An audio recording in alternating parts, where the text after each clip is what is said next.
ਵਾਹਿਗੁਰੂ।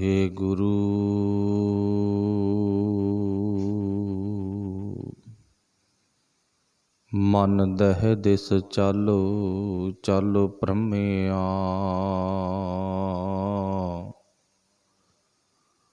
ਮਨ ਮੁਖ ਪਰਮ ਭੁਲਾਇਆ।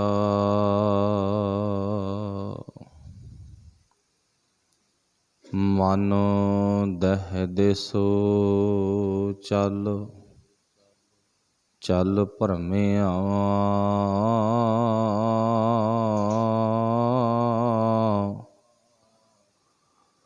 ਮਨ ਮੁਖ ਪਰਮ ਭੁਲਾਇਆ।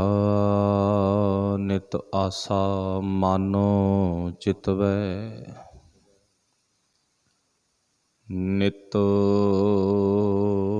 ਆਸਾ ਮਨ ਮਹਿ ਚਿਤਵੈ। ਮਾਨੋ ਤ੍ਰਿਸ਼ਨਾ ਭੂਖ ਲਗਾਇਆ,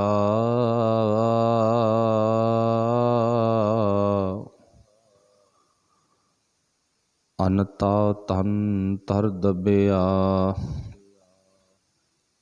ਫਿਰ ਵੇਖੋ ਭਾਲਣ ਗਿਆ,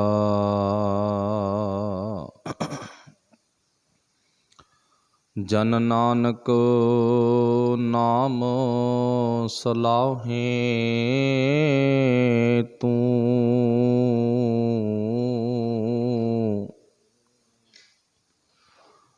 ਬਿਨ ਨਾਵੈ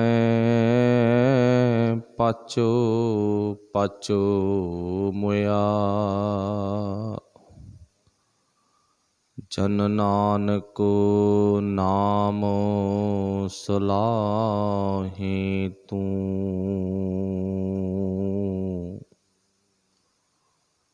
ਬਿਨ ਨਾਵੈ ਪਾਚੋ ਪਚ ਮੁਆ।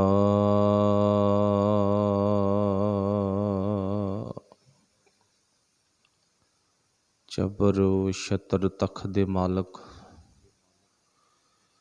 ਸਾਹਿਬਾਂ ਦੇ ਪਾਵਨ ਪਵਿੱਤਰ ਮੁਬਾਰਕ ਗੁਰੂ ਚਰਨਾਂ ਨਾਲ ਜੁੜ ਬੈਠੇ ਗੁਰੂ ਪਿਆਰਿਓ, ਆਪ ਸਾਰੇ ਹੀ ਸਤਿਕਾਰਯੋਗ ਧੰਨਤਾ ਦੇ ਯੋਗ ਹੋ। ਬੜੇ ਵੱਡੇ ਭਾਗ ਨੇ, ਗੁਰਦੇਵ ਨੇ ਕਿਰਪਾ ਕੀਤੀ ਆ, ਸਾਨੂੰ ਆਪਣੀ ਗੋਦ ਵਿੱਚ ਬੈਠਣ ਦਾ ਸਮਾਂ ਬਖਸ਼ਿਆ। ਜੋ ਸ਼ਬਦ ਚੌਥੇ ਪਾਤਸ਼ਾਹ ਜੀ ਦੀ ਮੁਬਾਰਕ ਰਸਨਾ ਰਾਹੀਂ ਉਚਾਰਨ ਕੀਤਾ ਹੋਇਆ, ਸੂਹੀ ਰਾਗ ਦੇ ਵਿੱਚੋਂ ਆਪਾਂ ਰਲ ਕੇ ਆਪਸ ਵਿੱਚ ਸਾਂਝਾ ਕੀਤਾ ਹੈ। ਉਸ ਸ਼ਬਦ ਦਾ ਅਗਲਾ ਬੰਦ ਹੈ ਜੋ ਸ਼ਬਦ ਦੀ 4 ਹਿੱਸਿਆਂ ਦੇ ਵਿੱਚ ਵੰਡ ਕਰਕੇ ਆਪਾਂ ਪੜ੍ਹਦੇ ਆ ਰਹੇ ਹਾਂ। ਸੋ ਅੱਜ ਦਾ ਜੋ ਬੰਦ ਹੈ 3 ਨੰਬਰ ਬੰਦ ਹੈ, ਇਹਦੇ ਵਿੱਚ ਮੇਰੇ ਮਾਲਕ ਨੇ ਕੀ ਸਮਝਾਇਆ, ਆਓ ਆਪਾਂ ਗੁਰੂ ਕਿਰਪਾ ਕਰੇ ਪਿਆਰ ਵਿੱਚ ਭਿੱਜ ਕੇ ਪੜ੍ਹਨ ਦਾ, ਸਮਝਣ ਦਾ ਯਤਨ ਕਰੀਏ। ਗੁਰੂ ਮਿਹਰ ਕਰੇ, ਜੋ ਜੋ ਸੁਣੀਏ ਸਾਡੇ ਜੀਵਨ ਦਾ ਹਿੱਸਾ ਬਣ ਜਾਵੇ, ਅੰਗ ਬਣ ਜਾਵੇ, ਤਾਂ ਅਸੀਂ ਜੀਵਨ ਦੇ ਵਿੱਚ ਭਲਾਈ ਹੈ। ਅਤੇ ਨਹੀਂ ਆਪਾਂ ਨੂੰ ਪਤਾ ਵੀ ਜਿਹੜਾ ਜੀਵਨ ਹੈ ਸਾਡਾ ਇਹ ਭਟਕਣਾ ਦੇ ਵਿੱਚ, ਭਰਮਣਾ ਦੇ ਵਿੱਚ ਫਸਿਆ ਹੋਇਆ ਗਾ। ਬਾਣੀ ਦੀ ਵਿਚਾਰ ਆਰੰਭ ਕਰਨ ਤੋਂ ਪਹਿਲਾਂ ਆਪਸੀ ਰਲ ਮਿਲ ਕੇ ਸਾਰਿਆਂ ਨੇ ਗੁਰਫਤਿਹ ਦੀ ਸਾਂਝ ਪਾਉਣੀ, ਪਿਆਰ ਨਾਲ ਬੋਲਣਾ। ਜੀ ਆਖਿਓ ਵਾਹਿਗੁਰੂ ਜੀ ਕਾ ਖਾਲਸਾ, ਵਾਹਿਗੁਰੂ ਜੀ ਕੀ ਫਤਿਹ। ਚੌਥੇ ਪਾਤਸ਼ਾਹ ਨੇ ਬਖਸ਼ਿਸ਼ ਕੀਤੀ ਹੈ, ਮਨ ਦਹਿ ਦਿਸੋ ਚੱਲ ਚੱਲ ਭਰਮਿਆ। ਇੱਥੇ ਮਨ ਨੂੰ ਸੰਬੋਧਨ ਕੀਤਾ, ਸਰੀਰ ਨੂੰ ਸੰਬੋਧਨ ਨਹੀਂ ਕੀਤਾ। ਵੈਸੇ ਗੁਰਬਾਣੀ ਦੇ ਵਿੱਚ ਬੜੇ ਘੱਟ ਫਰਮਾਨ ਨੇ ਜਿੱਥੇ ਸਰੀਰ ਨੂੰ ਗੱਲ ਕਹੀ ਹੋਵੇ, ਅਤੇ ਬਹੁਤ ਜ਼ਿਆਦਾ ਫਰਮਾਨ ਉਹ ਨੇ ਜਿੱਥੇ ਹਰ ਵਾਰੀ ਮਨ ਨੂੰ ਗੱਲ ਕਹੀ ਆ। ਜ਼ਿਆਦਾਤਰ ਉਪਦੇਸ਼ ਹੈ ਜਿਹੜਾ ਉਹ ਮਨ ਨੂੰ ਹੀ ਕੀਤਾ ਗਿਆ, ਕਿਉਂਕਿ ਸਰੀਰ ਤਾਂ ਗੱਡੀ ਆ ਨਾ। ਇਹ ਗੱਲ ਵੇਖਣੀ ਪਵੇਗੀ, ਆਪਾਂ ਰਸਤੇ ਦੇ ਵਿੱਚੋਂ ਦੀ ਕੋਈ ਵੀ ਕਿਸੇ ਤਰ੍ਹਾਂ ਦਾ ਵਹੀਕਲ ਲੈ ਕੇ ਜਾ ਰਹੇ ਹਾਂ ਨਾ, ਗੱਡੀ ਮੋਟਰਸਾਈਕਲ, ਤੇ ਜਦੋਂ ਵੀ ਗਲਤੀ ਹੋਵੇਗੀ ਬੰਦੇ ਦੀ ਹੋਵੇਗੀ, ਤੇ ਜਿਹੜਾ ਕਾਨੂੰਨ ਆ ਤੇ ਉਹ ਬੰਦੇ ਲਈ ਬਣਿਆ, ਗੱਡੀ ਲਈ ਨਹੀਂ, ਬੰਦੇ ਲਈ ਆ। ਬੰਦੇ ਨੇ ਤਾਂ ਗੱਡੀ ਕਾਨੂੰਨ ਦੇ ਮੁਤਾਬਕ ਚਲਾਉਣੀ ਆ। ਜਿੱਦੇ ਬੰਦੇ ਨੇ ਕਾਨੂੰਨ ਦੀ ਭੰਗ ਕਰ ਦਿੱਤਾ ਨਾ, ਤੋੜ ਦਿੱਤਾ, ਉਸੇ ਦਿਨ ਹੀ ਬੰਦੇ ਨੂੰ ਸਜ਼ਾ। ਗੱਡੀ ਨੂੰ ਕੋਈ ਸਜ਼ਾ ਨਹੀਂ, ਮੋਟਰਸਾਈਕਲ ਨੂੰ ਕੋਈ ਸਜ਼ਾ ਨਹੀਂ। ਕਾਰਨ ਕੀ ਆ? ਜੋ ਕਸੂਰ ਹੈ ਉਹ ਬੰਦੇ ਦਾ, ਨਾ ਕਿ ਵਹੀਕਲ ਦਾ। ਹੁਣ ਆਪਾਂ ਥੋੜ੍ਹਾ ਜਿਹਾ ਸਰੀਰ ਵੱਲ ਆ ਜਾਓ। ਸਰੀਰ ਇੱਕ ਗੱਡੀ ਆ, ਇਹ ਤਾਂ ਮੋਟਰਸਾਈਕਲ ਆ, ਇਹ ਤਾਂ ਇੱਕ ਸਾਡੇ ਜੀਵਨ ਦਾ ਪੰਧ ਮੁਕਾਉਣ ਦੇ ਲਈ ਇੱਕ ਵਾਹਿਗੁਰੂ ਨੇ ਸਾਨੂੰ ਬੜੀ ਵੱਡੀ ਬਖਸ਼ਿਸ਼ ਕੀਤੀ ਆ। ਸਰੀਰ ਰੂਪੀ ਗੱਡੀ ਦਿੱਤੀ ਆ। ਦੇਹ ਤੇਜਣ ਜੀ ਰਾਮ ਉਪਾਈਆ ਰਾਮ। ਦੇਹ ਤੇਜਣ, ਤੇਜਣ ਮੀਨਜ ਘੋੜੀ। ਤੇ ਅੱਜ ਘੋੜੀਆਂ ਵਾਲਾ ਸਿਸਟਮ ਆ ਜਿਹੜਾ ਉਹ ਸਾਡੇ ਸਮਾਜ ਵਿੱਚੋਂ ਪਾਸੇ ਹੋ ਗਿਆ, ਪਿੱਛੇ ਰਹਿ ਗਿਆ, ਤੇ ਘੋੜੀਆਂ ਦੀ ਥਾਂ ਤੇ ਮੋਟਰਸਾਈਕਲ ਗੱਡੀਆਂ ਆ ਗਈਆਂ। ਤੇ ਹੁਣ ਗੁਰੂ ਨੇ ਹਵਾਲਾ ਘੋੜੀ ਦਾ ਕੀਤਾ ਗਾ। ਤੇ ਇੱਥੇ ਆਪਾਂ ਸਮਝ ਲੈਣਾ ਵੀ ਸਾਡੇ ਸਰੀਰ ਨੂੰ ਗੁਰੂ ਸਾਹਿਬ ਨੇ ਗੱਡੀ ਦਾ ਜਾਂ ਮੋਟਰਸਾਈਕਲ ਦਾ ਰੂਪ ਦੇ ਦਿੱਤਾ। ਹੁਣ ਜਿਹੜੀ ਜ਼ਿਆਦਾ ਗੱਲ ਆ ਗਈ ਉਹ ਬੰਦੇ ਦੇ ਸਰੀਰ ਨੂੰ ਨਹੀਂ ਕਹੀ, ਬੰਦੇ ਦੇ ਮਨ ਨੂੰ ਕਹੀ ਆ। ਮਨ ਨੂੰ ਕਿਉਂ ਕਹੀ ਆ? ਕਿਉਂਕਿ ਸਾਡੇ ਸਰੀਰ ਦਾ ਡਰਾਈਵਰ ਆ ਜਿਹੜਾ ਉਹ ਮਨ ਆ। ਜੇ ਆਪਾਂ ਇੱਥੇ ਇੱਕ ਪ੍ਰਸ਼ਨ ਵੀ ਕਰੀਏ ਨਾ ਵੀ ਭਾਈ ਦੱਸੋ ਸਾਡੇ ਸਰੀਰ ਦਾ ਡਰਾਈਵਰ ਕੌਣ ਆ? ਵੈਸੇ ਤਾਂ ਬਹੁਤਿਆਂ ਦਾ ਖਿਆਲ ਹੋਵੇਗਾ ਵੀ ਪਰਮਾਤਮਾ। ਨਹੀਂ, ਏਜੰਸੀ ਨੇ ਵਹੀਕਲ ਬਣਾ ਕੇ ਦਿੱਤਾ, ਡਰਾਈਵਰ ਨਹੀਂ ਬਣਾ ਕੇ ਦਿੱਤਾ। ਉਹਨਾਂ ਨੇ ਡਰਾਈਵਰ ਆਪਣੇ 'ਤੇ ਰੱਖ ਦਿੱਤੀ ਗੱਲ ਵੀ ਤੁਸੀਂ ਕਰਨੀ ਹੈ, ਕਿਵੇਂ ਚਲਾਉਣਾ, ਕਿਵੇਂ ਵਰਤਣਾ, ਥੋੜ੍ਹੇ ਟਾਈਮ 'ਚ ਖਰਾਬ ਕਰਨਾ ਜਾਂ ਬਹੁਤਾ ਲਾਈਫ ਟਾਈਮ ਚੰਗੀ ਜ਼ਿੰਦਗੀ ਬਤੀਤ ਕਰਨੀ, ਉਹ ਡਰਾਈਵਰ ਸਿਰ 'ਤੇ। ਡਰਾਈਵਰ ਤੁਸੀਂ ਆਪਣੀ ਭਾਵਨਾ ਮੁਤਾਬਕ ਚੰਗਾ ਬਹਾ ਦਿਓ ਤੇ ਚਾਹੇ ਮਾੜਾ ਬਹਾ ਦਿਓ, ਤੁਹਾਡੀ ਆਪਣੀ ਮਰਜ਼ੀ ਆ। ਹਾਂ, ਆਪਸ਼ਨ ਉਹਨਾਂ ਨੇ ਦਿੱਤੀ ਹੈ ਵੀ ਡਰਾਈਵਰ ਤੋਂ ਬਿਨਾਂ ਗੱਡੀ ਚੱਲੂ ਨਹੀਂ, ਇਹ ਤੈਨੂੰ ਡਰਾਈਵਰ ਬਹਾਉਣਾ ਹੀ ਪਵੇਗਾ। ਪਰਮਾਤਮਾ ਨੇ ਡਰਾਈਵਰ ਦਿੱਤਾ ਮਨ, ਪਰ ਮਨ ਨੇ ਕਿਵੇਂ ਚਲਾਉਣਾ ਸਰੀਰ ਨੂੰ ਇਹ ਬੰਦੇ 'ਤੇ ਆਪਣੇ 'ਤੇ ਗੱਲ ਦੇ ਦਿੱਤੀ। ਪਰ ਉਹਨੇ ਦਿੱਤਾ ਸਾਰਾ ਕੁਛ ਬਕਾਇਦਾ ਇੱਕ ਨੋਟਬੁੱਕ ਦੇ ਵਿੱਚ ਆ ਵੀ ਆਹ ਹਦਾਇਤਾਂ ਜ਼ਰੂਰੀ ਨੇ। ਤਾਂ ਜਿੱਥੇ 5 ਸਾਲ ਗੱਡੀ ਚੱਲਣੀ ਹੈ ਨਾ, ਉੱਥੇ 10 ਸਾਲ ਚੱਲੇਗੀ, ਡਬਲ ਚੱਲੂ। ਜੇ ਇਹ ਹਦਾਇਤਾਂ ਨੂੰ ਤੂੰ ਤੋੜ ਦਿੱਤਾ, ਭੰਗ ਕਰ ਦਿੱਤੀਆਂ, ਤੇ ਫਿਰ ਇਹ ਗੱਡੀ 2.5 ਸਾਲ ਹੀ ਚੱਲੂ, 2.5 ਸਾਲਾਂ ਤੋਂ ਪਹਿਲਾਂ ਵੀ ਖਤਮ ਹੋ ਜਾਊਗੀ। ਉਹ ਸੰਭਾਲ ਦੇ ਸਿਰ 'ਤੇ ਆ। ਇਵੇਂ ਜਿਵੇਂ ਸਾਡਾ ਮਨ ਰੂਪੀ ਡਰਾਈਵਰ ਆ ਜਿਹੜਾ ਉਹ ਵਾਹਿਗੁਰੂ ਪਰਮਾਤਮਾ ਨੇ ਬਹਾਇਆ ਸਰੀਰ ਰੂਪੀ ਗੱਡੀ ਦੇ ਵਿੱਚ ਹੀ ਆ, ਤੇ ਮਨ ਰੂਪੀ ਡਰਾਈਵਰ ਆ ਜਿਹੜਾ ਉਹ ਵਾਹਿਗੁਰੂ ਜੀ ਕਹਿੰਦੇ ਤੂੰ ਉਹਨੂੰ ਖੁਦ ਚਲਾਉਣਾ ਸਿੱਖ, ਕਿਵੇਂ ਚਲਾਉਣਾ ਕਿਵੇਂ ਨਹੀਂ ਚਲਾਉਣਾ ਗਾ। ਮਤਲਬ ਕਹਿਣ ਤੋਂ ਭਾਵ ਸਾਨੂੰ ਆਪਣੇ ਦਿਮਾਗ ਨੂੰ ਖੁਦ ਨੂੰ ਵਰਤਣਾ ਪਵੇਗਾ, ਤੇ ਦਿਮਾਗ ਨੂੰ ਚੰਗਾ ਸੋਹਣਾ ਬਣਾਉਣ ਦੇ ਲਈ, ਮਨ ਨੂੰ ਸੋਹਣਾ ਬਣਾਉਣ ਦੇ ਲਈ ਇੱਕ ਨੋਟਬੁੱਕ ਪੜ੍ਹਨੀ ਜ਼ਰੂਰੀ ਆ। ਜਿਵੇਂ ਆਪਾਂ ਗੱਡੀ ਚਲਾਉਣ ਤੋਂ ਪਹਿਲਾਂ ਕੁਝ ਡਰਾਈਵਰੀ ਦੇ ਨੁਕਤੇ ਸਿੱਖੇ ਆ ਨਾ, ਸਕੂਲਾਂ ਦੇ ਵਿੱਚ ਵੀ ਸਾਨੂੰ ਛੋਟੇ ਛੋਟੇ ਨਮੂਨੇ ਬਣਾ ਕੇ, ਚਿੰਨ੍ਹ ਬਣਾ ਕੇ ਦਿਖਾਏ ਜਾਂਦੇ ਆ, ਖੱਬੇ ਸੱਜੇ ਅੱਗੇ ਪਿੱਛੇ, ਚੌਂਕ ਤੋਂ ਕਿਵੇਂ ਲੰਘਣਾ, ਮੋੜ ਆ ਜੇ ਕਿਵੇਂ, ਲਾਲ ਬੱਤੀ ਕੀ ਕਹਿੰਦੀ ਆ, ਪੀਲੀ ਬੱਤੀ ਕੀ ਕਹਿੰਦੀ ਆ, ਹਰੀ ਬੱਤੀ ਕੀ ਕਹਿੰਦੀ ਆ, ਉਹ ਨੁਕਤੇ ਦੱਸੇ ਗਏ। ਬਾਅਦ ਵਿੱਚ ਵੱਡੇ ਹੋਏ ਤਾਂ ਵੀ ਇਵੇਂ ਜਿਵੇਂ ਸਾਨੂੰ ਇੱਕ ਵਾਹਿਗੁਰੂ ਜੀ ਨੇ ਸਾਡੇ ਮਨ ਰੂਪੀ ਡਰਾਈਵਰ ਨੂੰ ਨਾ ਗੁਰੂ ਗ੍ਰੰਥ ਸਾਹਿਬ ਮਹਾਰਾਜ ਰੂਪੀ ਬਹੁਤ ਵੱਡਾ ਇੱਕ ਸੰਦੇਸ਼ ਦਿੱਤਾ ਵੀ ਇਹਨੂੰ ਤੂੰ ਪੜ੍ਹ ਲਈ, ਤੇ ਫਿਰ ਮਨ ਤੇਰਾ ਨਾ ਗਲਤ ਨਹੀਂ ਗੱਡੀ ਨੂੰ ਚਲਾਊਗਾ, ਇਹ ਸਹੀ ਚਲਾਊਗਾ। ਤੇ ਜੇ ਤੂੰ ਨਾ ਪੜ੍ਹਿਆ ਫਿਰ ਕੀ ਹੋ ਜਾਏਗਾ? ਫਿਰ ਗੁਰੂ ਸਾਹਿਬ ਨੇ ਲਿਖ ਹੀ ਦਿੱਤਾ, ਚੌਥੇ ਪਾਤਸ਼ਾਹ ਨੇ, ਮਨ ਦਹਿ ਦਿਸ ਚੱਲ ਚੱਲ ਭਰਮਿਆ। ਗੱਲ ਕਿੱਥੇ ਪਹੁੰਚ ਗਈ? ਜਦੋਂ ਮਨ ਗੁਰੂ ਨਾਲੋਂ ਆਪ ਹੁਦਰਾ ਹੋ ਗਿਆ, ਆਪ ਮੁਹਾਰੇ ਹੋ ਗਿਆ, ਟੁੱਟ ਗਿਆ, ਲਗਾਮ ਕੱਟੀ ਗਈ, ਤੇ ਫਿਰ ਕੀ ਆ? ਫਿਰ ਸੱਚੇ ਪਾਤਸ਼ਾਹ ਜੀ ਕਹਿੰਦੇ ਜਿਹੜਾ ਮਨ ਆ ਨਾ ਉਹ ਦਹਿ ਦਿਸ ਚੱਲ ਚੱਲ ਭਰਮਿਆ। ਸਰੀਰ ਨਹੀਂ, ਮਨ ਆ ਨਾ ਜਿਹੜਾ ਤੇਰਾ, ਉਹ 10 ਦਿਸ਼ਾਵਾਂ ਦੇ ਵਿੱਚ ਰੋਜ਼ ਚੱਕਰ ਲਾਉਂਦਾ ਫਰੀ 'ਚ। ਥੋੜ੍ਹਾ ਜਿਹਾ ਨਮੂਨਾ ਬਣਾਓ ਵੀ ਮਨ ਸਾਡਾ ਕਿਵੇਂ ਚੱਕਰ ਲਾਉਂਦਾ। ਮੰਨ ਲਓ ਵੀ ਅਸੀਂ ਕਿਸੇ ਆਰਾਮ ਅਵਸਥਾ ਦੇ ਵਿੱਚ ਲੇਟੇ ਪਏ ਹਾਂ, ਅਤੇ ਜਿਹੜਾ ਮਨ ਹੈਗਾ ਉਹ ਰਾਤੇ ਰਾਤ ਹੋ ਸਕਦਾ 7 ਸਮੁੰਦਰਾਂ ਤੋਂ ਪਾਰ ਕੈਨੇਡਾ ਅਮਰੀਕਾ ਦੇ ਵਿੱਚ ਗੇੜੇ ਕੱਢ ਕੇ ਸੁਬਾਹ ਨੂੰ ਜਦੋਂ ਅਸੀਂ ਜਾਗਣਾ ਨਾ, ਸਰੀਰ ਨੇ ਉੱਠਣਾ, ਉਦੋਂ ਨੂੰ ਫਿਰ ਵਿੱਚ ਆ ਜਾਂਦਾ। ਰਾਤ ਨੂੰ ਗੇੜੇ ਖਾਣ ਤੁਰਿਆ ਫਿਰਦਾ, ਕਦੇ ਰਿਸ਼ਤੇਦਾਰੀਆਂ 'ਚ ਵਗ ਗਿਆ, ਕਦੇ ਮਰਗ ਦੇ ਪ੍ਰੋਗਰਾਮਾਂ 'ਤੇ ਵਗ ਜਾਂਦਾ, ਕਦੇ ਖੁਸ਼ੀ ਦੇ ਪ੍ਰੋਗਰਾਮਾਂ 'ਤੇ ਵਗ ਜਾਂਦਾ, ਪਤਾ ਹੀ ਨਹੀਂ ਲੱਗਦਾ। ਫਿਰ ਤੜਕੇ ਬੰਦਾ ਉੱਠ ਕੇ ਕਹਿੰਦਾ ਵੀ ਰਾਤ ਮੈਨੂੰ ਕਿਹੋ ਜਿਹੇ ਖਿਆਲ ਆਉਂਦੇ ਸੀ। ਉਹ ਖਿਆਲ ਕੀ ਆ? ਮਨ ਦੀ ਦੌੜ। ਇਹ ਮਨ ਦੀ ਦੌੜ ਸੁੱਤੇ ਪਿਆਂ ਦੀ ਵੀ ਚੱਲਦੀ ਆ ਅਤੇ ਜਾਗਦਿਆਂ ਦੀ ਵੀ ਚੱਲਦੀ ਆ। ਮਨ ਦੀ ਦੌੜ ਸੁੱਤੇ ਪਿਆਂ ਦੀ ਵੀ ਚੱਲਦੀ ਹੈ, ਜਾਗਦਿਆਂ ਦੀ ਕਿਵੇਂ ਚੱਲਦੀ ਹੈ? ਮੰਨ ਲਓ ਵੀ ਆਪਾਂ ਕੋਈ ਕੰਮ ਕਰ ਰਹੇ ਹਾਂ ਅਤੇ ਜਿਹੜਾ ਕੰਮ ਹੁਣ ਕਰ ਰਹੇ ਹਾਂ ਨਾ, ਉਸ ਤੋਂ 4 ਘੰਟਿਆਂ ਬਾਅਦ ਅਗਲਾ ਕੰਮ ਕਰਨਾ। ਸੰਨ ਦੇ ਵਿੱਚ 4 ਘੰਟੇ ਪਏ ਨੇ ਅਤੇ ਮਨ ਉਹ ਜਿਹੜਾ 4 ਘੰਟਿਆਂ ਬਾਅਦ ਕੰਮ ਕਰਨਾ ਨਾ, ਉੱਥੇ ਉਹਦੇ ਨਾਲ ਗੱਲਬਾਤ ਕਰਦਾ ਫਿਰਦਾ, ਕਿਵੇਂ ਤੈਨੂੰ ਸਿਰੇ ਕਰਨਾ, ਕਿਵੇਂ ਨਿਬੇੜਨਾ, ਕਿਵੇਂ ਨਹੀਂ ਨਿਬੇੜਨਾ, ਕਿੰਨੇ ਪੈਸੇ ਕਿਸੇ ਤੋਂ ਲੈਣੇ ਆ, ਕਿੰਨੇ ਦੇਣੇ। ਮਤਲਬ ਕਹਿਣ ਤੋਂ ਭਾਵ ਮਨ ਆ ਜਿਹੜਾ ਉਹ ਬੰਦੇ ਤੋਂ ਅੱਗੇ ਫਿਰਦਾ ਗਾ। ਅੱਗੇ ਫਿਰਨ ਤੋਂ ਭਾਵ ਕੀ ਹੈ? ਦਹਿ ਦਿਸ ਚੱਲ ਚੱਲ ਭਰਮਿਆ। ਇਹ 10 ਦਿਸ਼ਾਵਾਂ ਦੇ ਵਿੱਚ ਰੋਜ਼ ਗੇੜੇ ਕੱਢਣ ਦਾ। ਸਰੀਰ ਦੀ ਐਡੀ ਤਾਕਤ ਨਹੀਂ ਹੈ ਵੀ ਉਹ ਰੋਜ਼ਾਨਾ 10 ਤਰਫਾਂ ਵੱਲ ਜਾਵੇ, ਅੱਗੇ ਪਿੱਛੇ, ਖੱਬੇ ਸੱਜੇ, ਪੂਰਬ ਉੱਤਰ ਪੱਛਮ।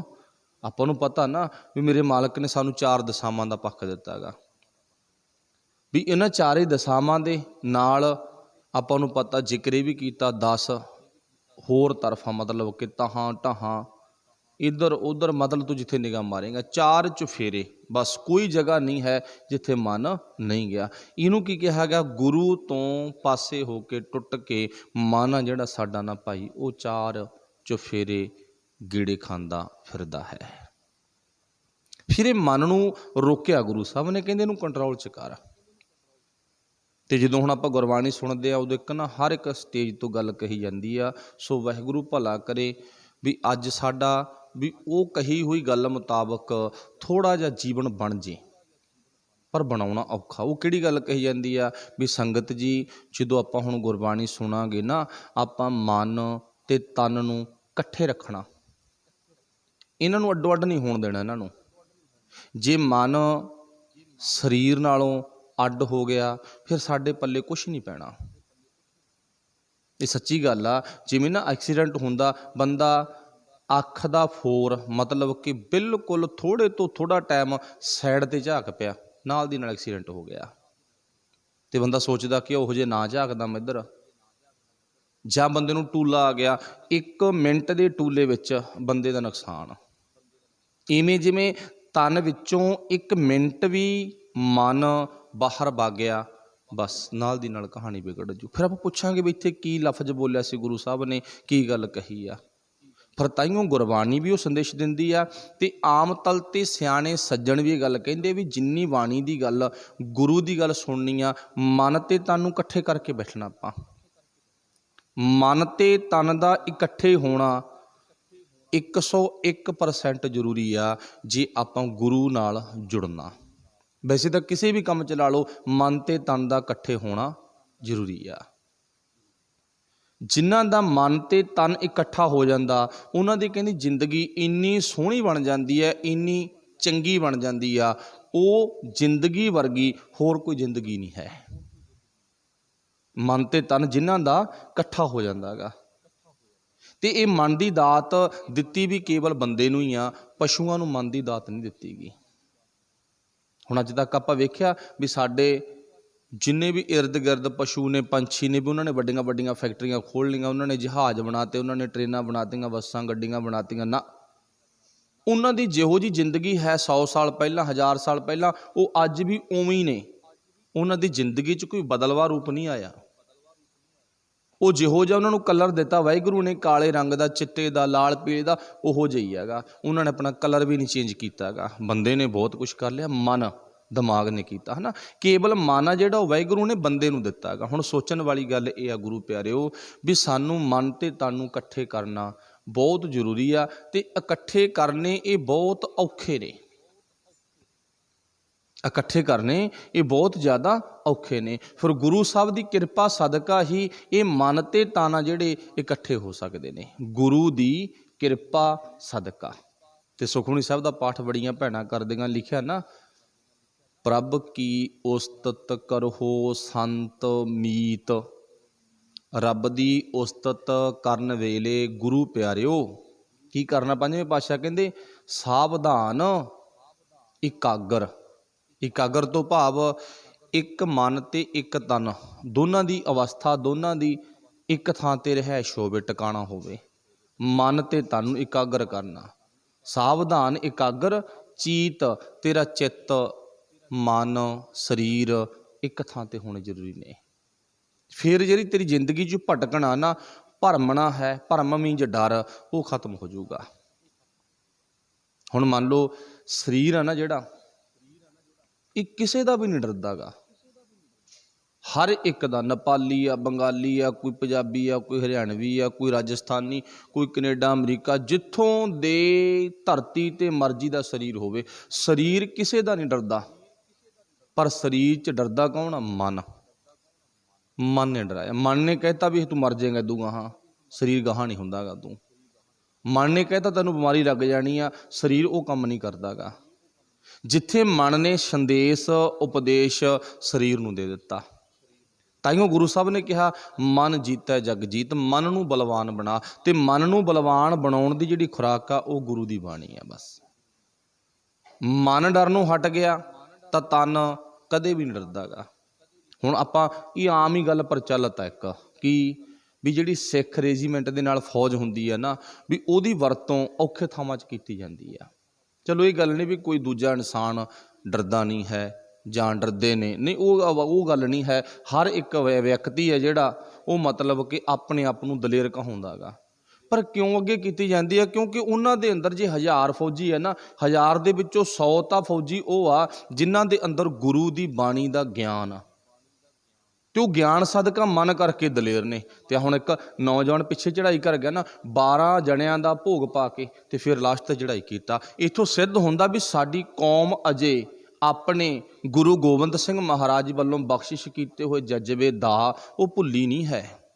ये भुलेखा वो भुले नहीं। एक गात्रे वाली कृपान दे नाल 12 व्यक्तियों का कतल करके खत्म करके, मतलब कि अपना जित का झंडा ला के ते अंत शहादत शहीदी का जाम पी गया। ते उस नौजवान लड़के का परिवार की कहता भी साडा पुत साडे हथों गया। आने वाले वक्त विच वो ये ड्यूटी करन तो झिझकणगे, पर असलीयत यह आ भी साडे इतिहास विच उस नौजवान लड़के का नाम सुनहरी अखरां छप गया। ਉਹਦਾ ਜ਼ਿਕਰ ਤਾਂ ਹੋਣ ਵੀ ਲੱਗ ਗਿਆ। ਇਹਨੂੰ ਕੀ ਕਿਹਾ ਜਾਂਦਾ? ਦਰਗਾਹ 'ਚ ਵਾਸ ਫੌਜੀ ਹੋਰ ਵੀ ਬੜੇ ਨੇ। ਇੱਥੇ ਕਹਿਣ ਤੋਂ ਭਾਵ ਸੀ ਵੀ ਉਹਨਾਂ ਨੂੰ ਕਿਉਂ ਅੱਗੇ ਔਖੇ ਥਾਵਾਂ 'ਚ ਲਾਇਆ ਜਾਂਦਾ? ਕਿਉਂਕਿ ਉਹਨਾਂ ਅੰਦਰ ਗੁਰੂ ਦੀ ਮੱਤ, ਗੁਰੂ ਦਾ ਗਿਆਨ ਹੈ, ਮਨ ਉਹਨਾਂ ਦਾ ਬਲਵਾਨ ਆ। ਉਹ ਕਹਿੰਦੇ ਸਾਨੂੰ ਜਿੱਥੇ ਮਰਜ਼ੀ ਲੈ ਜਾਓ, ਕੋਈ ਗੱਲ ਨਹੀਂ, ਸਾਡਾ ਗੁਰੂ ਇੰਨੀਆਂ ਔਂਕੜਾਂ ਤਕਲੀਫਾਂ ਦਾ ਭਾਵ ਆਪਣੀ ਜ਼ਿੰਦਗੀ 'ਚ ਹੰਢਾਉਣ ਵਾਲਾ, ਤੇ ਫਿਰ ਸਾਨੂੰ ਕੀ ਦਿੱਕਤ ਆ ਕਿ ਸਾਨੂੰ ਕੋਈ ਤਕਲੀਫ ਨਹੀਂ ਹੈ, ਅਸੀਂ ਸਭ ਕੁਝ ਹੰਢਾ ਸਕਦੇ ਹਾਂ। सो कहन तो भाव गुरबाणी है जिहड़ी ना, वो सानू मन करके बलवान कर दिंदी। जिहड़ा बंदा मन करके बलवान हो गया, फिर उहदी जिंदगी च ना तो शरीरक तल ते भटकना ते ना मन दे तल ते भटकना रहिंदी नहीं, खत्म हो जाती है।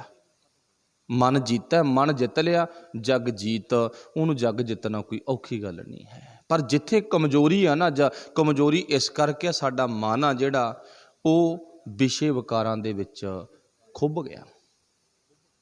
एक तो चीज़ उपर हुंदी है ना, ओदी आस आ 100% भी अगे लंघ जू, चिक्कड़ च वड़ गई, पर चिक्कड़ दे उपर उपर आ। एक चिक्कड़ च खुभ गई तो खुभी हुई वस्तु नूं, चीज़ नूं आपां नूं पता हिम्मत नाल, मेहनत नाल, तेजी नाल बाहर कढ़ना पैंदा। इवें जिवें साडा मन आ ना, गुरु साहब कहंदे वो 10 दिशावां दे विच, वो 10 दिशावां तो भाव की है?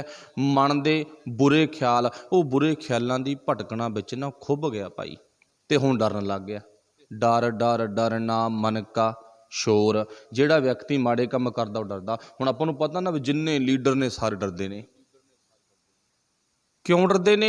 क्योंकि वो माड़े काम करदे नेगे, ते जिहड़ा व्यक्ति चंगे काम करदा वो कदे डरदा नहीं है। हुण जे उन्होंने पुछेगी भी तुसीं अपनी जैड सुरक्षा क्यों लेती है, सिक्योरिटी क्यों लेती है, कहंदे सानू लोकां तो खतरा, यही गल कहंदे ना। हुण सोच के वेखो, उन्हां नूं लोकां तो खतरा क्यों आ? उन्होंने चंगा काम नहीं कीता। ते जिहड़े व्यक्ति ने दुनिया दे विच चंगा काम कीता, उन्होंने लोकां तो कोई खतरा नहीं है।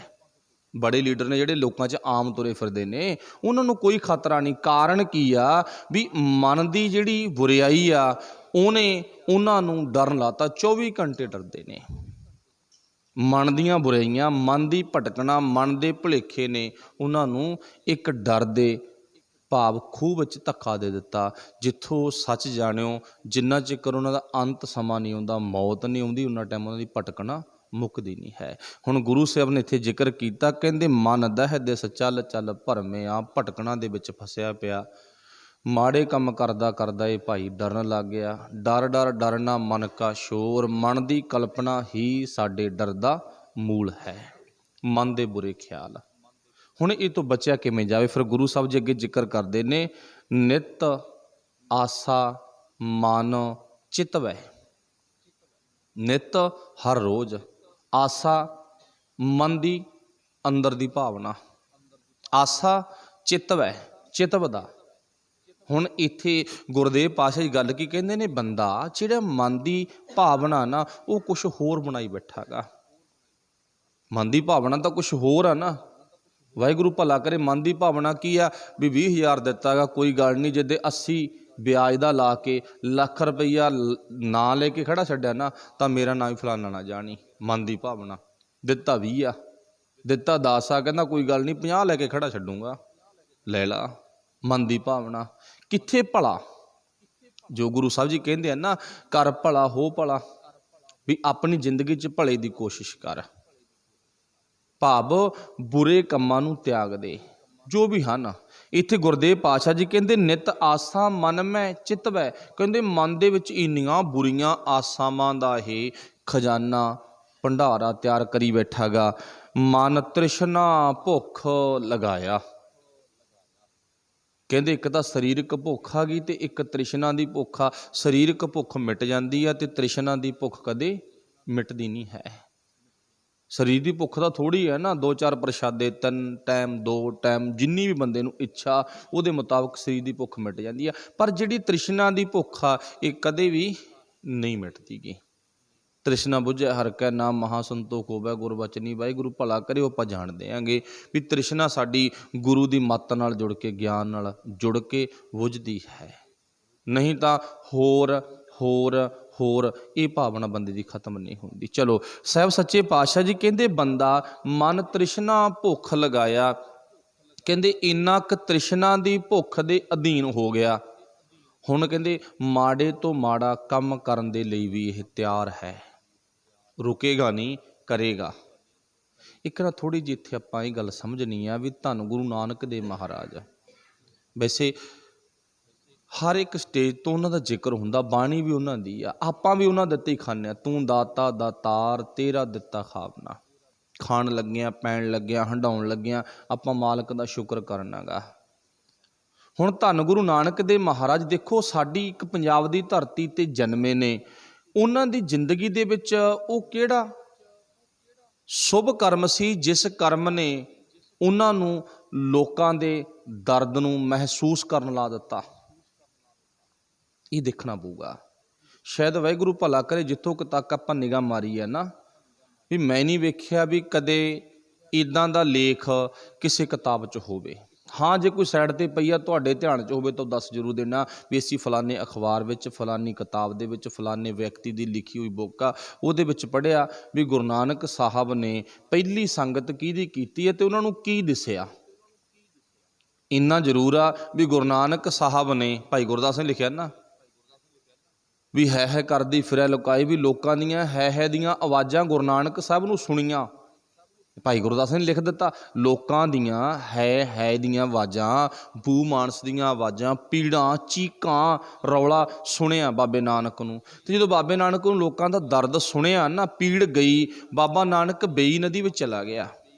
ਸੁਲਤਾਨਪੁਰ ਲੋਧੀ ਆਪਣੀ ਭੈਣ ਦੇ ਪਿੰਡ, ਭੈਣ ਦੇ ਸਹੁਰੇ ਪਿੰਡ ਬੇਈ ਨਦੀ ਦੇ ਵਿੱਚ ਚਲੇ ਗਏ। ਤੇ ਕਹਿੰਦੇ ਬੇਈ ਨਦੀ ਦੇ ਵਿੱਚੋਂ 3 ਦਿਨ ਬਾਹਰ ਨਹੀਂ ਨਿਕਲਿਆ ਬਾਬਾ ਨਾਨਕ। 3 ਦਿਨਾਂ ਬਾਅਦ ਜਦੋਂ ਬਾਹਰ ਨਿਕਲਿਆ ਤੇ ਉਸ ਟਾਈਮ ਤੇ ਕੀ ਹੈ, ਗੁਰੂ ਪਾਤਸ਼ਾਹ ਕਹਿੰਦੇ ਸਮਾਧੀ ਵਿੱਚ ਲੀਨ ਸੀ।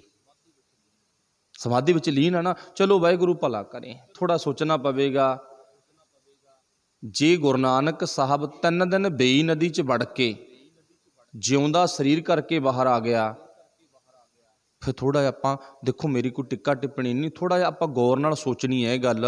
फिर गुरु गोबिंद सिंह महाराज कदे सरसा नदी दे विच परिवार समेत वड़ जांदे ने।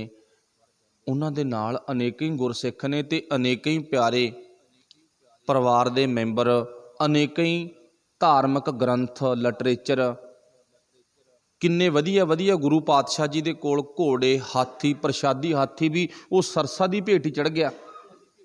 किन्ने टाइम दे लई वड़े ने, मान लो भी वो नदी दे विचों सिर्फ ते सिर्फ 15 तो 20 मिनटां दे विच विच अगले खूंजे निकल जाना गा। इन्नी सफ़र इदों वध के नहीं है। फिर उत्थे गुरु साहब जी दे हाथी घोड़े, प्राणा तो प्यारे गुरसिख क्यों नहीं बच सके? जे एक पासे 3 दिन नदी विच वड़िया बाबे नानक नूं विखाउंदे आ ना, ते दूजे पासे 20 मिनटां दे सफ़र विच क्यों नहीं बच सके? पर इत्थे निगाह मारनी पवेगी आपां नूं। गुरु नानक साहब बेई नदी विच गए ने, पर दुनिया वाले पासे मतलब उरले बन्ने निकलण दी बजाए वो दूसरे बन्ने निकल गए, जंगल में चले गए। मान लो दूजे बन्ने चले गए ना। फिर उत्थे जाके ना गुरु नानक साहब ने कुछ सोचिया की आ भी तेरियां जिहड़ियां कन्नां तक आउण वालियां आवाज़ां ना, इन्हां नूं किवें बंद कीता जा सकदा, लोकां दे दर्द नूं अपनी जिंदगी दे विच किवें हंडाया जा सकदा। किसे दा कमाया होया पैसा, किसे दा कमाया होया अनाज, किसी दी कीती हुई कमाई नूं अपनी जिंदगी च वरत्या जा सकदा, कोई शक नहीं। बड़ा सौखा वरतना। आपां आम ही कहते ने बापू दियां कीतियां कमाईयां ते ऐशां पुੱਤ करदा गा। उदों अर्थ भाव की बन गया भी बापू ने कमाई कीती आ, खून पसीना एक कीता ते पुੱਤ गुरसर लड़ाउंदा गा। पर बापू दे दुख नूं पुੱਤ ने कदे इदां दा लफज गाने वाले ने लिखिया, लिखारियां ने लिखिया कदे भी बापू दे दुख नूं पुੱਤ ने अपनी जिंदगी च हंडाया, वरत्या ना, इदां दा पॉइंट किते नहीं लिखिया। हुण मान लो दुनिया की कीती हुई कमाई जिन्ने साध बाबे ने सारे वरतदे ने, सारियां दे डेरे बाबे ना अपना दुनिया की कमाई ते चलते हैं। निगाह मार के देखो, चलते हैं ना। चलो पॉइंट आप सारे जानते भी वो लुट किमें करते हैं, वो बारे तुहानू सारिਆਂ ਨੂੰ पता, तुहाडे गुरु की कृपा, तुसीं सारे समझदार हो भी दुनिया की कमाई ते ऐश बाबे करते ने, दुनिया के कमाए हुए धन ते ऐश बाबे करते हैं ना। पर दुनिया के दुख वो बाबिਆਂ ਨੂੰ क्यों नहीं चुमड़ते? ये सोच के देखो, किते कदे किसी परिवार, कदे किसी पिंड, कदे किसी शहर इलाके दे विच जिन्ने दुखी लोग ने उन्हां दी दर्द की कहानी किसी बाबे ने सुनी आ? चाहे कोई प्रचारक आ, चाहे कोई संत आ, चाहे कोई ब्रह्म ज्ञानी है, चाहे कोई पुजारी आ, चाहे कोई भी आ, सोच के वेखो, नहीं ना। बाबे नानक च आही गुण आ। वो कहंदा दुनिया दे लोको, मैं तुहाडे पैसे ते ऐस नहीं करनी, मैं कर सकदा हाँ, पर मैं तुहाडे दुख पहलां सुनने भी तुहानू तकलीफां की आ। हुण अपना सवाल इत्थे सी भी बाबे नानक ने दुनिया का दुख सुनन वेले जां दुनिया का दुख जदों सुनिया, दुनिया की है दी आवाज़ अपने कन्नां नाल सुनी, कि गुरु नानक साहब नूं घरों बाहर कढ़ता होऊगा? ना। एक बच्चा तो आम परिवार का ना, मजदूर परिवार आ, दिहाड़ीदार परिवार आ, उन्हां दा न्याणा छोटा जिहा बच्चा, वो बेचारा ना 10 घरां च गेड़े कढ़े हुंदा गा, कोई चक्कर नहीं, कहना की फर्क पैंदे गे। वो मापे भी घट ही गौर करते हैं, आपां भी वेखदे गलियां च खेडदे फिरदे ने, थोड़े जे वड्डे हुंदे ने, ऐ नहीं पता चौड़ करते करते दूजे पिंड निकल जाण।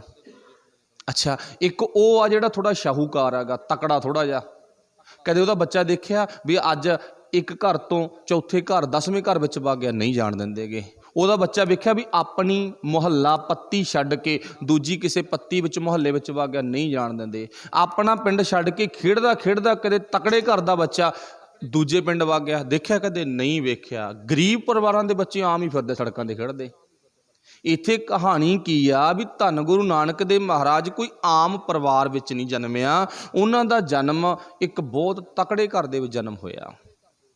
ਹੁਣ इस गल का सानू माण ना होवे किते असीं आफर जाइए बाबे नानक का जन्म तकड़े घर च होया। गल ये नहीं भी बाबे नानक का जन्म तकड़े घर च होया, गल ये आ बाबे नानक का जन्म तकड़े घर विच होया, पर बाबे नानक ने लोकां च विचर के ना लोकां दी दर्द दी आवाज़ सुनी। ਹੁਣ ਉਹ ਇਹ ਨਹੀਂ ਹੈ ਵੀ ਗੁਰੂ ਨਾਨਕ ਸਾਹਿਬ ਨੇ ਪਿੰਡ ਦੇ ਵਿੱਚ ਗੇੜਾ ਕੱਢਿਆ, ਦੂਜੇ ਪਿੰਡ 'ਚ ਗੇੜਾ ਕੱਢਿਆ, ਦੂਜੇ ਮੁਹੱਲੇ 'ਚ ਗੇੜਾ ਕੱਢਿਆ, ਨਾ। ਕਿਵੇਂ ਆਵਾਜ਼ ਸੁਣੀ ਆ? ਬਾਬੇ ਨਾਨਕ ਨੇ ਉਹ ਆਵਾਜ਼ ਜਿਹੜੀ ਇੱਥੇ ਚੌਥੇ ਪਾਤਸ਼ਾਹ ਨੇ ਲਿਖੀ ਹੈ ਨਾ, ਸਭ ਤੋਂ ਪਹਿਲਾਂ ਆਪਣੇ ਘਰ 'ਚੋਂ ਸੁਣੀ ਆ। ਜਿਹੜੀ ਤਕਲੀਫ ਲੋਕਾਂ ਨੂੰ ਆ ਉਹ ਮੇਰੇ ਪਿਓ ਨੂੰ ਆ, ਜਿਹੜੀ ਭੁੱਖ ਲੋਕਾਂ ਨੂੰ ਆ ਨਾ ਉਹ ਭੁੱਖ ਮੇਰੇ ਬਾਪੂ ਨੂੰ ਆ। ਬਾਬੇ ਨਾਨਕ ਨੇ ਪਹਿਲਾਂ ਆਪਣੇ ਬਾਪੂ ਦੀ ਭੁੱਖ ਵੇਖੀ ਆ। ਇੱਥੋਂ ਕਹਾਣੀ ਸ਼ੁਰੂ ਹੁੰਦੀ ਆ ਸੱਚ ਬੋਲਣ ਦੀ ਤੇ ਸੱਚ ਦਾ ਪ੍ਰਚਾਰ ਕਰਨ ਦੀ। ਇੱਥੋਂ ਕਹਾਣੀ ਸ਼ੁਰੂ ਹੁੰਦੀ ਆ। ਉਹ ਭੁੱਖ, ਉਹ ਦੁੱਖ, ਉਹ ਕਿਹੜੀ ਤਕਲੀਫ, ਉਹ ਕਿਹੜੀ ਆਵਾਜ਼ ਆ। ਦੇਖਿਆ ਵੀ ਪਿਓ ਪਟਵਾਰੀ ਆ, ਹਾਂ ਤਕੜਾ ਨਾ, ਚੰਗੀ ਜ਼ਮੀਨ ਵੀ ਆ, ਪਟਵਾਰੀ ਵੀ ਆ, ਚੰਗੀ ਜ਼ਮੀਨ ਵੀ ਆ। ਅੱਛਾ, ਕੋਈ ਚਪੜਾਸੀ ਹੋਵੇ ਨਾ ਸਰਕਾਰੀ ਬੰਦਾ, ਤੇ ਰਲਣ ਤਾਂ ਆਮ ਬੰਦਿਆਂ ਨੂੰ ਉਹ ਵੀ ਨਹੀਂ ਦਿੰਦਾ ਹੈਗਾ। ਤੇ ਪਟਵਾਰੀਆਂ ਦਾ ਹਾਲ ਤਾਂ ਆਪਾਂ ਜਾਣਦੇ ਹਾਂ ਅੱਜ ਦੇ ਸਮੇਂ 'ਚ। ਬਿਰਲਾ ਪਟਵਾਰੀ ਭਲਾ ਮਾਨਸ ਹੋਵੇਗਾ, ਨੇ ਸਭ ਜ਼ੀਰੋ ਨੇ। ਤੇ ਵਾਹਿਗੁਰੂ ਭਲਾ ਕਰੇ, ਗੁਰੂ ਨਾਨਕ ਸਾਹਿਬ ਦੇ ਬਾਪੂ ਨੂੰ ਆਪਾਂ ਇੱਦਾਂ ਵੀ ਨਹੀਂ ਕਹਿ ਸਕਦੇ ਵੀ ਉਹ ਜ਼ੀਰੋ ਨੇ, ਪਰ ਗੁਰੂ ਨਾਨਕ ਸਾਹਿਬ ਨੇ ਉਹਨਾਂ ਦਾ ਜੀਵਨ ਵੇਖਿਆ ਵੀ ਮੇਰੇ ਬਾਪੂ ਕੋਲੇ ਕਿਸੇ ਚੀਜ਼ ਦੀ ਕਮੀ ਨਹੀਂ ਹੈ। ਪਰ ਸੱਚਾਈ ਇਹ ਆ, ਉਹਨੇ ਆਪਣੇ ਬਾਪੂ ਦੀ ਕਲਪਨਾ ਜ਼ਰੂਰ ਵੇਖੀ ਆ। ਇੰਨਾ ਸੌਖਾ, ਇੰਨਾ ਵਧੀਆ, ਇੰਨੀ ਇਹਦੇ ਕੋਲੇ ਆਮਦਨ ਆ, ਤੇ ਫਿਰ ਵੀ ਇਹਦੇ ਦਿਮਾਗ ਵਿੱਚ ਇੰਨੀ ਕਲਪਨਾ। ਉਹ ਰੱਬਾ, ਜੇ ਮੇਰੇ ਬਾਪੂ ਨੂੰ ਆਹ ਬਿਮਾਰੀ ਆ ਤੇ ਇਹ ਬਿਮਾਰੀ ਲੋਕਾਂ ਨੂੰ ਵੀ ਆ। ਪਹਿਲਾਂ ਉਹ ਬਿਮਾਰੀ ਆਪਣੇ ਬਾਪੂ ਦੀ ਦੇਖੀ, ਹੈ ਦੀ ਆਵਾਜ਼ ਪਹਿਲਾਂ ਬਾਪੂ ਦੀ ਸੁਣੀ ਹੈ ਦੀ ਆਵਾਜ਼ ਪਹਿਲਾਂ ਘਰ 'ਚ ਸੁਣੀ ਆ। ਹੈ ਦੀ ਆਵਾਜ਼ ਪਹਿਲਾਂ ਘਰ 'ਚ ਸੁਣ ਕੇ ਤੇ ਫਿਰ ਪਹਿਲਾਂ ਦਵਾਈ ਵੀ ਘਰੀ ਦਿੱਤੀ ਆ। ਅੱਜ ਦੇ ਬਾਬੇ ਪਤਾ ਕੀ ਆ, ਲੋਕਾਂ ਨੂੰ ਕਹਿੰਦੇ ਲਾਲਚ ਨਹੀਂ ਕਰਨਾ ਚਾਹੀਦਾ। ਆਪ ਦਿੱਲੀ ਤੱਕ ਜ਼ਮੀਨਾਂ, ਦਿੱਲੀ ਤੱਕ ਕੋਠੀਆਂ ਬਣਾਈ ਬੈਠੇ ਨੇਗੇ, ਮਹਿੰਗੀਆਂ ਗੱਡੀਆਂ। ਵਾਹਿਗੁਰੂ ਭਲਾ ਕਰੇ, ਗੱਡੀ ਲੈਣੀ ਨਹੀਂ ਮਾੜੀ, ਮੋਟਰਸਾਈਕਲ, ਕੋਠੀ ਲੈਣੀ ਨਹੀਂ ਮਾੜੀ, ਪਰ ਜਿੰਨੀ ਸਾਡੀ ਜ਼ਿੰਦਗੀ ਨੂੰ ਲੋੜ ਆ। ਪਰ ਉਹਨਾਂ ਦਾ ਸ਼ੌਂਕ ਆਗਾ, ਜਿਵੇਂ ਆਪਾਂ ਕਹਿ ਦਈਏ ਨਾ, ਉਹਨਾਂ ਦਾ ਤਾਂ ਭਾਵ ਚੰਚਲ ਸੁਭਾਅ ਆ, ਚੋਚਲੇ ਮੋਚਲੇ ਉਹਨਾਂ ਤਾਂ, ਉਹ 'ਚ ਉਤਰ ਕੇ ਉਹ 'ਚ ਉਤਰ ਕੇ ਉਹ 'ਚ ਇੱਦਾਂ। ਉਹ ਬਾਬਾ ਨਾਨਕ ਨਹੀਂ ਹੈ। ਗੁਰੂ ਗੋਬਿੰਦ ਸਿੰਘ ਦਾ ਮਹਰ ਜੀਵਨ ਦੇਖਦੇ ਆ ਨਾ, ਚੰਗੇ ਹਾਥੀ, ਚੰਗੇ ਘੋੜੇ, ਇਉਂ ਕਹਿ ਦੋ ਚੰਗੀਆਂ ਗੱਡੀਆਂ ਉਹਨਾਂ ਕੋਲੇ, ਕੋਈ ਗੁਨਾਹ ਨਹੀਂ ਹੈ। ਲੋੜ ਆ ਚੰਗੇ ਹਥਿਆਰ, ਚੰਗਾ ਪੈਸਾ। ਗੁਰੂ ਪਾਤਸ਼ਾਹ ਵਰਗਾ ਅਮੀਰ ਕੌਣ ਹੋ ਸਕਦਾ? ਗੁਰੂ ਸਾਹਿਬ ਦੇ ਤੀਰਾਂ ਨੂੰ ਵੀ ਅੱਗੇ ਪਿੱਛੇ ਸੋਨਾ ਲੱਗਿਆ ਹੋਇਆ ਹੈਗਾ। ਹੁਣ ਸੱਚਾਈ ਇਹ ਆ ਵੀ ਗੁਰੂ ਨਾਨਕ ਸਾਹਿਬ ਨੇ ਉਹ ਆਪਣੇ ਬਾਪੂ ਦੀ ਕਲਪਨਾ ਵੇਖੀ ਤੇ ਪਹਿਲਾਂ ਦਵਾਈ ਬਾਪੂ ਨੂੰ ਦੇਣੀ ਸ਼ੁਰੂ ਕੀਤੀ। ਉਹ ਦਵਾਈ ਪਹਿਲਾਂ ਬਾਪੂ ਨੂੰ ਕਦੋਂ ਦਿੱਤੀ ਆ? ਅਜੇ ਤੱਕ ਦਵਾਈ ਨਹੀਂ ਦਿੱਤੀ, ਅਜੇ ਬਾਪੂ ਤੋਂ ਚਪੇੜਾਂ ਖਾ ਰਹੇ ਨੇ। ਤੇ ਪਰ ਦਵਾਈ ਜਿਸ ਦਿਨ ਜਨੇਊ ਦੀ ਵਰਤੋਂ ਹੁੰਦੀ ਹੈ ਨਾ ਘਰ ਦੇ ਵਿੱਚ, ਜਨੇਊ ਦੀ ਰਸਮ ਹੁੰਦੀ ਆ, ਉਸ ਦਿਨ ਉਹ ਦਵਾਈ ਸ਼ੁਰੂ ਕਰ ਦਿੱਤੀ।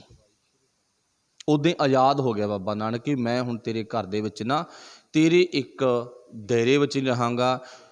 ਮੇਰੇ ਵਿੱਚ ਉਹ ਵਾਹਿਗੁਰੂ ਪਰਮੇਸ਼ਰ ਪਰਮਾਤਮਾ ਨੇ ਆਕਾਸ਼ ਰੂਪੀ ਤੱਤ ਪਾਇਆ ਤੇ ਆਕਾਸ਼ ਮੈਨੂੰ ਅੰਦਰੋਂ ਸੁਨੇਹਾ ਦੇ ਰਿਹਾ, ਵਾਰ-ਵਾਰ ਠੋਕਰ ਮਾਰ ਰਿਹਾ ਗਾ ਵੀ ਤੇਰਾ ਜਿਗਰਾ, ਤੇਰਾ ਸੁਭਾਅ, ਤੇਰੀ ਮੱਤ ਆਕਾਸ਼ ਵਰਗੀ ਹੋਵੇ। ਤੇ ਹੁਣ ਬਾਬੇ ਨਾਨਕ ਦੀ ਮੱਤ ਆਕਾਸ਼ ਵਰਗੀ ਆ। ਬਸ ਇੱਕ ਗੱਲ ਮੈਂ ਲਾਸਟ ਵਿੱਚ ਇਹ ਵੀ ਕਹਾਂਗਾ ਵੀ ਬਾਬੇ ਨਾਨਕ ਤੇ ਜਿੰਨੀ ਮਰਜ਼ੀ ਸਰਚ ਕਰੀ ਚੱਲੋ ਤੇ ਬਾਬੇ ਨਾਨਕ ਵਿੱਚੋਂ ਗੁਣ ਹੀ ਗੁਣ ਮਿਲੀ ਜਾਣਗੇ। ਅੱਜ ਆਪਾਂ ਜਿਹੜੀ ਗੱਲ ਕੀਤੀ ਹੈ ਨਾ, ਮੈਂ ਮਾਫੀ ਚਾਹੁੰਦਾ ਗਾ ਵੀ ਮੈਂ ਕਿਤੇ ਨਹੀਂ ਪੜ੍ਹੀ ਗਈ ਇਹ, ਪਰ ਗੱਲ ਇਹ ਆ ਵੀ ਜਿਹੜੀ ਇਹ ਗੱਲ ਆ ਗਈ 100% ਵਾਹਿਗੁਰੂ ਭਲਾ ਕਰੇ ਗੁਰਮਤ ਦੇ ਅਨੁਕੂਲ ਆ ਗਈ ਵੀ ਬਾਬੇ ਨਾਨਕ ਨੇ ਸਭ ਤੋਂ ਪਹਿਲਾਂ ਕਿਹੜੇ ਪਰਿਵਾਰ ਦੀ, ਕਿਹੜੇ ਪਿੰਡ 'ਚੋਂ ਹੈ ਦੀ ਆਵਾਜ਼ ਸੁਣੀ। ਇੰਨਾ ਜ਼ਰੂਰ ਲਿਖਿਆ ਮਿਲਦਾ ਬਾਬੇ ਨਾਨਕ ਦੇ ਕੰਨਾਂ 'ਚ ਹੈ ਦੀ ਆਵਾਜ਼ ਮਿਲੀ। ਪਟਵਾਰੀਆਂ ਦਾ ਪੁੱਤ ਹੋਵੇ ਪਿੰਡ 'ਚ ਕਿਵੇਂ ਗੇੜਾ ਕੱਢ ਕੇ ਆਊਗਾ? ਹੁਣ ਪਿੰਡ ਵਿੱਚ ਵਿਚਰਾਂਗੇ ਤਾਂ ਆਪਾਂ ਨੂੰ ਦਰਦ ਦਾ ਪਤਾ ਲੱਗੂਗਾ। ਪੁਰਾਤਨ ਰਾਜਿਆਂ ਦਾ ਸੁਭਾਅ ਸੀ ਨਾ ਵੀ ਉਹ ਪਿੰਡਾਂ ਵਿੱਚ, ਸਮਾਜ ਵਿੱਚ, ਆਪਣੇ ਏਰੀਏ 'ਚ ਉਹ ਆਪਣੇ ਰੂਪ ਨੂੰ ਬਦਲ ਕੇ ਵਿਚਰਦੇ ਸੀ। ਸੱਥਾਂ ਵਿੱਚ ਜਾਂਦੇ ਸੀ, ਇਕੱਠਾਂ ਵਿੱਚ ਜਾਂਦੇ ਸੀ। ਲੋਕਾਂ ਦੇ ਮੁੱਖੋਂ ਜੋ ਆਵਾਜ਼ ਹੁੰਦੀ ਫਿਰ ਉਹ ਆਵਾਜ਼ ਸੁਣ ਕੇ ਉਹਦੇ ਮੁਤਾਬਕ ਕੰਮ ਕਰਦੇ ਸੀ। ਤੇ ਅੱਜ ਦਾ ਰਾਜਾ ਉਹ ਕਹਿੰਦਾ ਨਹੀਂ, ਮੈਂ ਨਹੀਂ ਆ ਸਕਦਾ ਇਕੱਠ 'ਚ, ਮੇਰੀ ਔਕਾਂਤ ਤੁਹਾਡੇ ਨਾਲੋਂ ਵੱਧ ਕੇ ਆ, ਮੇਰਾ ਦਿਮਾਗ ਤੁਹਾਡੇ ਨਾਲੋਂ ਵੱਧ ਕੇ ਲੈ, ਮੈਂ ਤੁਹਾਡੇ ਵਿੱਚ ਬੈਠਾ ਚੰਗਾ ਲੱਗਦਾ। ਪਰ ਹੈ ਕੌਣ? ਕਿਹਨੇ ਬਣਾਏ? ਆਪਾਂ। ਹੁਣ ਗੁਰੂ ਨਾਨਕ ਸਾਹਿਬ ਨੇ ਇੱਦਾਂ ਵਿਚਰ ਕੇ ਨਹੀਂ ਵੇਖਿਆ, ਉਹਨਾਂ ਨੇ ਉਹ ਬਿਮਾਰੀ ਜਿਹੜੀ ਇੱਥੇ ਗੁਰੂ ਸਾਹਿਬ ਨੇ ਲਿਖੀ ਨਾ, ਤ੍ਰਿਸ਼ਨਾ ਦੀ ਭੁੱਖ, ਭੁੱਖ ਦੀ ਬਿਮਾਰੀ, ਉਹਨਾਂ ਨੇ ਉਹ ਬਿਮਾਰੀ ਆਪਣੇ ਘਰ ਦੇ ਵਿੱਚ ਆਪਣੇ ਬਾਪੂ ਕੋਲੋਂ ਦੇਖ ਲਈ। ਜਿਸ ਦਿਨ 20 ਮਤਲਬ ਕਿ ਦਿਨਾਰ ਕਹਿ ਲਓ ਜਾਂ ਆਪਾਂ ਬਣਦੀ ਗੱਲ ਰੁਪਈਏ ਕਹਿ ਲੈਂਦੇ ਆਗੇ, ਉਹ ਜਦੋਂ ਗੁਰੂ ਨਾਨਕ ਸਾਹਿਬ ਨੂੰ ਮਿਲੇ ਆ ਨਾ ਤੇ ਉਹਨਾਂ ਰੁਪਈਆਂ ਬਦਲੇ ਚਪੇੜ ਖਾਣੀ ਪਈ। ਸੌਦਾ ਸੱਚਾ ਕੀਤਾ ਪਰ ਚਪੇੜ ਖਾਣੀ ਪਈ। ਸਿੱਧ ਹੋ ਗਿਆ ਵੀ ਗੁਰੂ ਨਾਨਕ ਦਾ ਬਾਪ ਆਪਣੀ ਕਮਾਈ 'ਚੋਂ ਵਾਹਿਗੁਰੂ ਭਲਾ ਕਰੇ ਵੀ ਅੱਗੇ ਦਸਵੰਧ ਕੱਢਣਾ ਚਾਹੁੰਦਾ ਨਹੀਂ ਹੈ। ਫਿਰ ਇੱਥੇ ਗੁਰੂ ਸਾਹਿਬ ਨੂੰ ਹੈ ਦੀਆਂ ਆਵਾਜ਼ਾਂ सुननियां शुरू हो गई भी ये इलाज घर विचों। फिर वो इलाज आ जिहड़ा होर देखो, वो इलाज कल्ले बापू दा कमरे 'च बैठ के भी कर सकते सी, ना बापू ऐ नहीं करते हुंदे गे, पर जचदी नहीं गल आ। छोटी उम्र आ ना, 9 साल की उम्र आ, 8.5 साल की उम्र आ, तो बापू नूं समझावे ना, जचदी नहीं गल। तो बापू कहूगा भी मैं तेरे नालों वड्डा उम्र च, मैं पटवारी है, मेरा तजर्बा देख, मेरी जिंदगी का ना अभ्यास वेख किन्ना गा, तू मैनू की समझावेगा ना। फिर वो दवाई मतलब जिथे रिश्तेदार भैन भाई पिंड वाले इकट्ठे होए ना, जिस दिन जनेऊ पाउणा, उस सच का टीका गुरु नानक साहब ने लाउणा शुरू कर दिता। वो भी दलील के आधार पर। इत्थे मान लो मोटा जिहा हिसाब, गुरु नानक साहब कल्ले ने ते जनेऊ पाउण वाले सारी ने, ते कुछ हमायत बेबे नानकी दी। बस तीजा नंबर कोई व्यक्ति का नहीं आया जिन्हें गुरु नानक साहब के सच बोलण च सपोर्ट की होवे। हाँ, उदों बाद बहुत व्यक्ति पैदा हो गए, उदों बाद तो बहुत बड़ा एक काफला बन गया ना। पर इत्थे अज पहले दिन दो ही ने, भैन ते भरा, माता चुप आ ते बापू वो तो विरोध च ही आ, वो तो विरोध च ही है ना। हुण सोचण वाली गल ये है भी गुरु नानक साहब ने छोटी जी उम्र विच ना, सोच के देखो अज का 9 साल का बच्चा जिहड़ी उहदी अवस्था की आ, अज दे बच्चे का चंचल सुभाਅ 9 साल का। पर बहुत बच्चे ने जिहड़े 9 साल की उम्र विच, सच जाणो परसों एक व्यक्ति बच्चा मिलिया ते वो बच्चे दे ना 25 बाणियां कंठ ते जमात उहदी किहड़ी आ फास्ट, पहली जमात का विद्यार्थी है, छोटा जा, ते उहदे बोलण दा लहजा आरंभता उहदी ते उहदी समाप्ति बस तुसीं सुन के हैरान रह जाओगे, तुसीं सोचण लई मजबूर हो जाओगे वो किहड़ी मां गी जिहड़ी मां ने आ बच्चा तैयार किया। पर आपां बहुत पिछे आगे, आपां मैं भी तुहाडे विच ही, आपां सारे पिछे आगे, पर वो किन्ने चंगे बच्चे ने। एक नहीं रोजाना 2 4 5 रोज़ बच्चे मिलते हैं इहो जे, इन्हां नूं की कह सकांगे, ये गुरु नानक साहब दा असली खून आ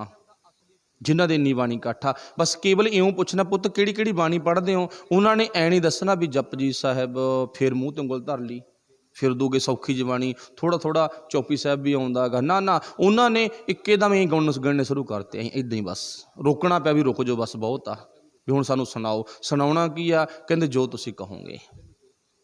इत्थे 9 साल की उम्र विच बाबे नानक ने पूरे इकट्ठ दे विच फिर अपने परिवार विच दवाई सच दी शुरू कर ली। कहण तो भाव गुरु नानक साहब ने वो है दी आवाज़, जिस आवाज़ नूं आपां दुनिया की आवाज़ कह दिंदे हाँ, वो अपने घर चों सुनी ते अज बाबे नानक ने फिर अपने मन दे अंदर, अपने दिमाग, अपनी बुद्धि दे अंदर एक ख्याल बना लिया। वो खेड़ा ख्याल बनायागा भी दुनिया नूं जिन्ना टाइम सवास ने उन्ना टाइम आपां सीधे रस्ते ते पाउणा, बस इन्ना ही काम करना गा, होर नहीं कोई काम। आ काम लाजमी आ। अज मतलब कि गुरु नानक साहब अपने घर दे विचों चलदे आ। फिर अगला पॉइंट, साखी आपां बड़े वारी सुनी आ भी मरदाना जी नाल मेल मिलाप हुंदा गा, पर अगला पॉइंट ये आ भी जे गुरु नानक साहब सपोर्ट चाहुंदे ना, भी मेरी सपोर्ट करन वाला होवे ते मैं सच बोलना, सच दा प्रचार करना, ते मैं पिंड दे विचों कोई तकड़े जे बंदे नूं भाल लां। हुण आपां नानक दे घर विच कोई काम आरंभ करना, वाहिगुरू भला करे, वो काम आरंभ करन तो पहलां ना जे 1 घंटा अपने कोले सोचण दे लई है तां आपां की सोचांगे, ऐ लभो भी किहनूं किहनूं मिल गए जाके। पहिलां तां जी सरपंच बिना नहीं सरदा, जरूरी लियाउणा पऊगा तां आपां नूं। दूजी गल नंबरदार बना, ना ना नहीं सरदा जी। फिर गल जिहदे कोले 100 एकड़ जमीन आ, फिर उहदे कोले चल गए आपां। वाहिगुरू भला करे, मेरी अपनी गल नहीं, ये हर एक थां ते कहानी आ। फिर कोई पढ़िया लिखा वेखो ना, कोई हुण पढ़े लिखे दे की 4 हत्थ लगे ने, सोचण वाली गल आ। अमीर दे की 4 हत्थ लगे नेगे।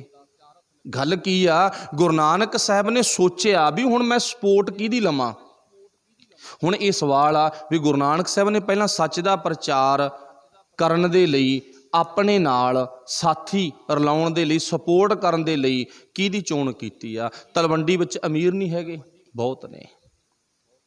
पटवारियां दा पुत्त होवे तां जिहनूं मर्जी जाके हत्थ ला दे भी तू मेरे नाल तुर, चलू अगला, गरंटी आ चलू ना। पर बाबे नानक ने पिंड दे विच जिहड़ा सब तो गरीब सी ना, उहदी सपोर्ट लेती आ। बाबे नानक ने सब तो गरीब दी, जिहड़ा आर्थिक पक्षों भी गरीब आ ते लोकां दी निगाह च वो एक जात करके भी गरीब आ। चलो इत्थे आपां जात पात मननी नहीं, पर वो दुनिया की निगाह दे विच एक मरासियां दा लड़का गा जिहदी बाबे नानक ने जाके सपोर्ट लैती, कहंदा तूं आ। फिर दूजा नंबर भाई लालो दा लगदा, देख लो सिੱਖੀ कित्थों शुरू हुंदी आ। बाबे नानक ने पहला उन्होंने ज्ञानवान बनाया, उन्होंने अंदरों मन करके दलेर किया भी तुसी बोलण जोगे हो जो, मेरे नाल सपोर्ट करियो। फिर भाई केहो, भाई रामा, भाई लखा उन्होंने नाल अपने हमायत विच कीता, ते नाल बेबे नानकी दा 101% योगदान आ। जिद्दे बाबा नानक सच बोलण लई घरों तुरदा, भैन ने आशीर्वाद दिता। तो जिद्दे बाबे नानक ने ना कीर्तन की आरंभता की है, राग की आरंभता की है, तो बेबे नानकी ने सब तो पहला रवाब खरीदण दे लई पैसे दिते आ। ते अज मेरिया मावां नूं ये गल सोच लेनी चाहिदी आ भी जिथे भले का कारज होवे ते असीं भी बेबे नानकी दा रोल निभाईए। चलो वाहिगुरू भला करे। अज दे समय च ज्ञान नालों टुट के गरीब परिवार भी पिछे ने ते अमीर परिवार भी पिछे ने। साडे कोले केवल इक्को ही पॉइंट रह गई, ईरखा, एक दूजे का विरोध, एक दूजे नूं पुट्ठा बोलना, बस इदों वध के साडे कोले होर कुछ नहीं है। साडा माजना, साडे अंदर दी जिहड़ी कंपैसिटी है ना, वो बड़ी डाउन हो गई। गल की सहनशीलता नहीं, हर गल मतलब कि मनुखी चाहुंदा गुरु अनुसार नहीं, मेरी मत अनुसार होवे। सो गुरु भला करे ते आपां इस रोग नूं अपनी जिंदगी विच बुझण दा जतन करिए। किहड़ा रोग सी वो इत्थे बाबे गुरु नानक साहब जी ने चौथे रूप में लिखिया गा, तृष्णा दा रोग। गुरु नानक साहब ने पहलों अपने इर्द गिर्द कह लो, आस पास कह लो, वेख्या, फिर उन्होंने सच का दौरा शुरू किया। इत्थे लिखिया गा, आसा मन चित वै मन तृष्णा भुख लगाया, वो बीमारी मैनू भी आ ते वो बीमारी भाई तुहानू भी आ।